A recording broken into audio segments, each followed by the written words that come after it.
mi sa van. Padong na mi paul.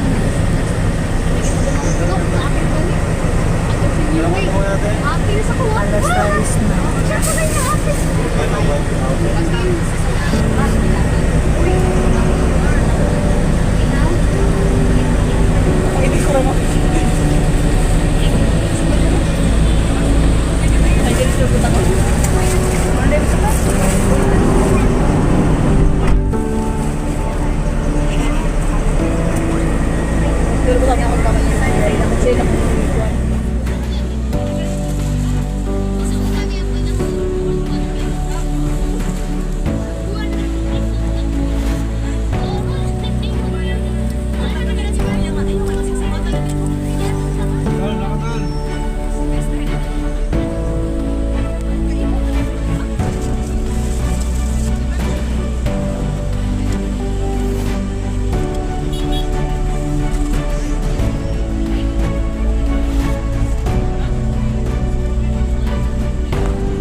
Berks, kararating lang nila ni Rosemary kasama si Utok-Utok kasi hindi ako nakasama sa check-up kasi may niraramdam ako.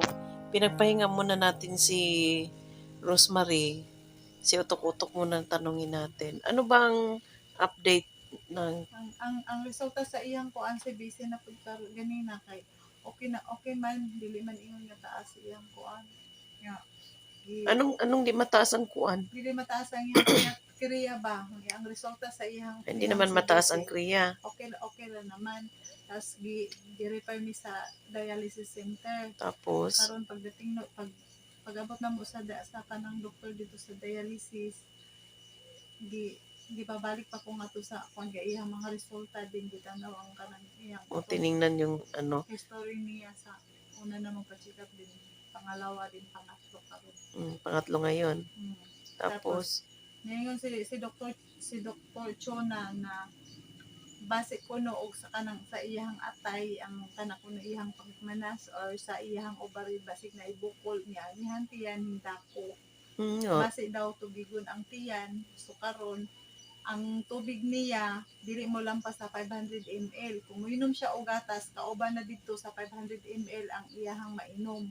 every day.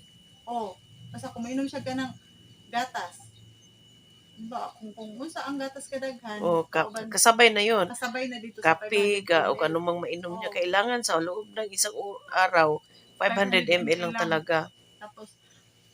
Tapos ang gamot niya nga gihatag para pampaihi lang sa iya ha. Tapos kinahanglan siya to the echo, ultrasound, then CT scan.